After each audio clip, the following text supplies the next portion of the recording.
අයිබෝවන් මෙවර අපි ඔබට ඉදිරිපත් කරන්නේ සබ්බපාපස්ස ගාථා රත්නයට අදාළ 4 වෙනි ගාථාව වෙන සබ්බපාපස්ස නාමාකර්ෂණය නැමැති ගාථාවයි. ඊට කලින් ඔබට මතක් කරන්න දෙයක් තියෙනවා. ඔබ අද මේ channel එකට එකතු වුණ අලුත් කෙනෙක් නම් අපේ channel එක subscribe කරන්න කියලා මතක් කරනවා. එතකොට ඔයාට මේ වගේ වටිනා අතුරුතුරු ආපු ගමන් ඔබට පෙන්වන්න bell icon එකත් click කරන්න. එතකොට ආපු ගමන් ඔබට අලුතින් මන්ත්‍රයක් දාපු ගමන් ඔබට බලන්න පුළුවන්. ඒ වගේම මේක වටිනා කියලා හිතනවා නම් ඔබ දන්න අඳුරන හිතවතුන්ට share කරන්න කියලා ආදරෙන් මතක් කරනවා. හොඳයි එහෙනම් අපි නැවතත් පටන් ගමු. සබ්බපාපස්ස නාමාකර්ෂණේ නැමැති මෙම දැහැන සබ්බපාපස්ස ගාථාව මුල් කොටගෙන රචනා වී ඇති නිසා සබ්බපාපස්ස නාමාකර්ෂණය යන නමින් මෙය හඳුන්වා තියෙනවා. තමාට අවශ්‍ය පුද්ගලයා තමාට වසඟ කර ගැනීමට හැකි ස්ත්‍රී පුරුෂ දෙපාර්ශ්වයටම සුදුසු මන්ත්‍ර දැහැනක් ලෙස මේක හඳුන්වලා දෙන්න පුළුවන්. බුද්ධ මන්ත්‍ර වලට අයත් වන නිසා මෙවැනි ක්‍රියාවන් කිරීමට දිෂ්ටි කිරීම ආදිය අවශ්‍ය නොවේ. එසේම කිසිම හේතුවක් නිසා බියවීමට හෝ තැති ගැනීමට හෝ හේතුවක් නැත.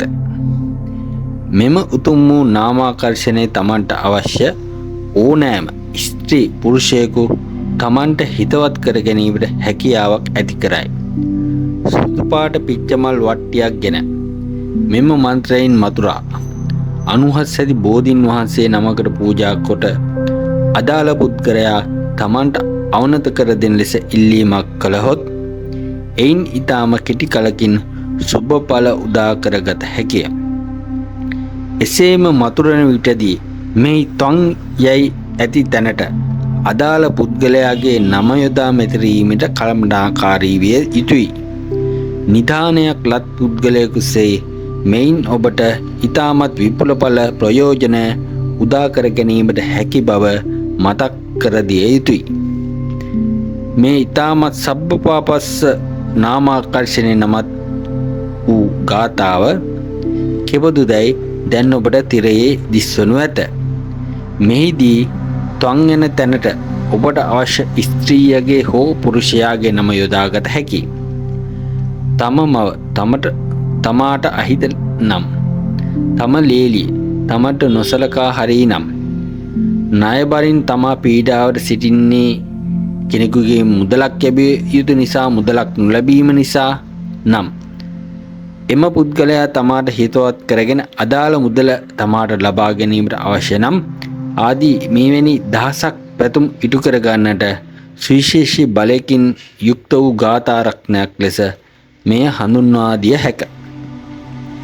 මෙම ගාථාව සහිත මන්ත්‍රය දිග අඟල් 3ක් සහ පළල අඟල් 1ක් වන තඹ කොළයක හෝ රන් හෝ රිදී හෝ තමන්ට කැමති ආකාරයක කොළයක් ගෙන මෙහි අදාළ ස්ථානයට අදාළ නම යොදා දසදහස් වරක් ජීවම් කරගෙන සුබ හෝරාවකින් පැලඳගතහොත් අප්‍රමාණ ශක්තියක් තමා තුළින් විහිදී අදාළ පුද්ගලයා තමාට ඒකාන්ත වශයෙන් ආකර්ෂණය කරගන්න පුළුවන්. තමාට පුද්ගල ભેදයකින් තොරව සියලු දෙනාම ආකර්ෂණය කර ගැනීමට අවශ්‍ය නම් මෙම ගාථාව මෙහි ඇති සැටියටම ලියා ජීවම් කර පැලඳ ගැනීම ඉතාමත් සුබයි.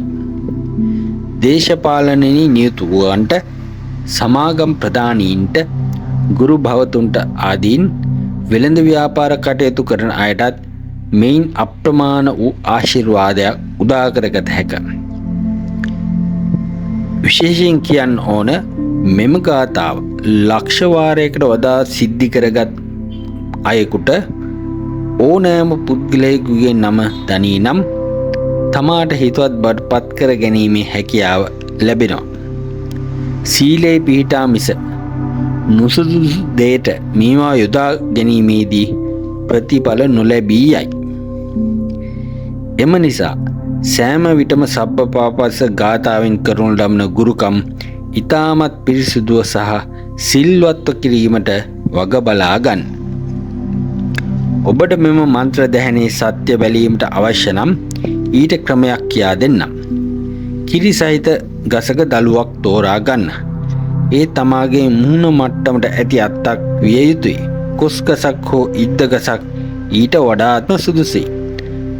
අනතුරුව දකුණු අතේ මැද ඇඟිල්ල එම දළුවට තබා නොකඩවා මෙම මන්ත්‍රයෙන් 108ක් මතුරන්න. ඔබ සිල්වත් නම් පිරිසිදු නම් කිරි දළුව ටිකෙන් ටික තමා දෙසට නැමී එනු ආකාරයට බලා ගන්න පුළුවන්. එසේ නැමී ආ කිරි දළුවට වැද එය කඩාගෙන කුඩා පිරිසිදු රෙදි කැබැල්ලක දවටාගෙන වැදගත් ගමනක් යන විටදී එය ශරීරයේ ස්පර්ශ වන අයුරින් තබාගෙන යා හැකි නම් ඔබ සබයෙහි අන්‍යයන්ට වඩා කැපී පෙනෙන ආකර්ශනීය කෙනෙකු බවට පත් වෙයි. සෝබා දහමේ ශක්තිය මන්ත්‍ර ශාස්ත්‍රයේ සත්‍යතාව ඔබට දැක බලා ගැනීමට අවශ්‍ය නම් මේ කර බලන්න. මේ ප්‍රතිඵල ඔබ මවිතයට පත් කරනු ඇත.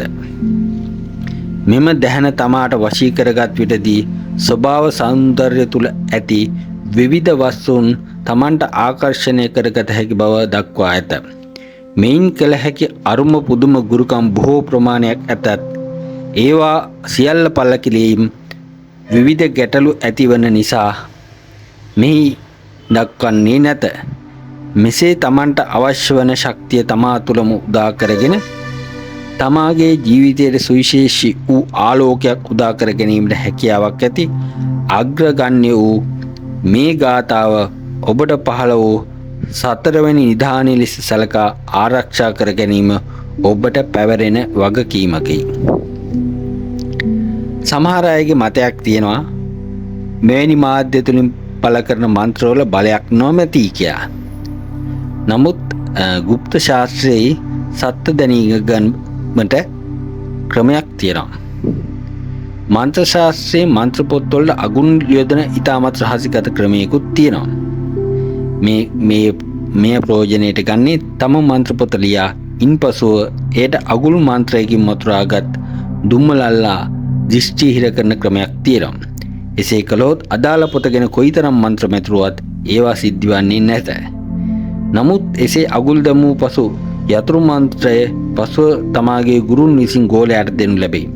එවිට එවැනි පොතක් ඔබ හොරකම් කරගෙන ඇවිදින් මන්ත්‍ර කරයි නම් ඔබට යාදීමක් හෝ සත්‍ය පිළිදීමක් ඇති නොවන බවට දක්වා ඇත. එය ඔබට අමතර දැනීමට කියපු කතාවකි. නමුත් මෙහි දක්වන මන්ත්‍රයේ සෑම කෙනෙකුටම එක හා සමාන ආශිර්වාදයක් ලැබේවා යන සිතුවිල්ලෙන් මෙහි පළ කරන නිසා